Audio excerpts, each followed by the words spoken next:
it is scary how much of life success ultimately comes down to luck.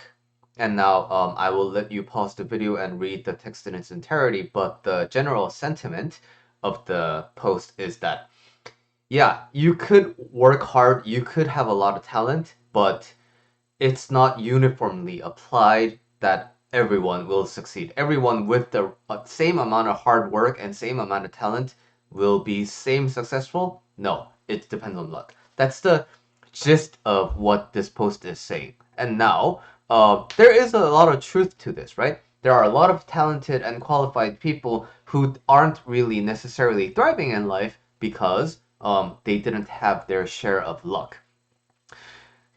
So while there is truth to this general sentiment, this kind of line is dangerous for a few reasons. Number one, it actively punishes trying. So we live in a world with finite resources. We can't sustain everyone, and we can do these things, but ultimately, it comes down to luck. But when you really think ultimately things are down to luck, then what's the point of trying? You don't have to do anything, and then you may be lucky, right? You can try your best, but then you may not be lucky, right? So the end result is determined by this coin flip. So what if the work that you put in is not guaranteed? Why do it? Right? It actively punishes doing things. Therefore, this kind of line of thought is the beginning to the highway to depression. Because, again, there is no point in you trying to change your life because it's dependent on luck anyway. Second line of why this is a dangerous line of thought is because when you have this kind of a mindset, you look at other people who have success and discredit them. And you will become generally a more spiteful person, holding on to a lot more hate. But the thing is, who does that benefit? No one. Who suffers from that judgment and hatred the most? You. It makes you unhappy. So those are the danger points of these types of line of thought. But now, then, we do live in a world of luck, right? There are a lot of luck factors involved in all these things. But then what is the right way to think about this? I'm not saying I'm right, but I want to just point out the kind of how this line of thought can be a little extreme, and what is the right way to think about chances. Number one, uh, we have to recognize that success, life success, is not dependent on money. I know it's so hard to think outside of that box, but this post is all about standard of living and poverty and substandard and resource, right? Life isn't about consumption. Consumption is a big part of life, yes. But life is not defined by that. A, a family in poverty can be happy and in love with everyone and have a wholesome life and not want anything outside of their, like reach. A millionaire can be depressed. They can have all the resources in the world, but they don't feel good as in their life.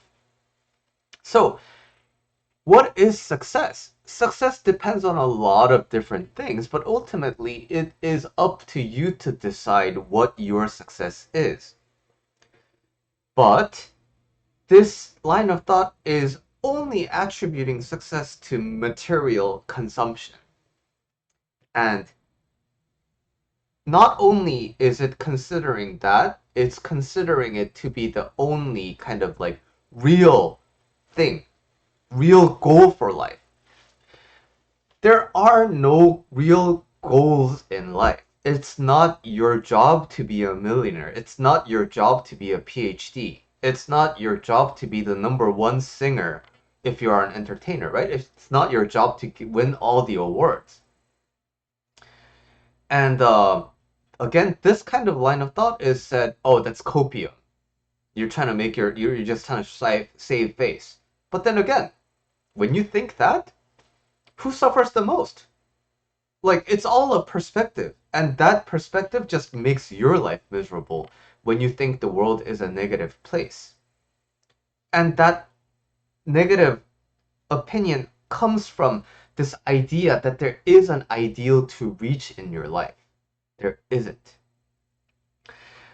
Success is subjective, according to my subscriber, Francis. So, just like that, it's important to keep in mind that number one, the definition of success is fluid and largely up to you.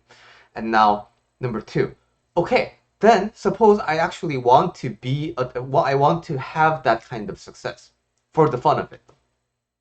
Now, I want to be a doctor and I have to take the MCAT, right? And I have to graduate from med school, which means I need to compete with other people. I need to get a certain amount of test scores. But then even that won't guarantee it, because what if I get into a pool of people who are way more smarter than me? And then I'll never be a doctor. But at the same time, if I get in the pool with a bunch of people who are dumber than me, then I can be a doctor, right? So, yes, all of those are basically leaving your life in the hands of chance. So, we have to understand something here. It's about the grand theme of cause and effect. When I have seeds for a dandelion, and I have a soil that's really rich in nutrients,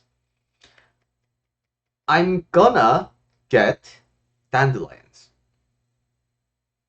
Suppose I have 100 dandelion seeds, and I plant it all in the rich, fertile soil. Now, highly likely that I'm gonna get a field of dandelions.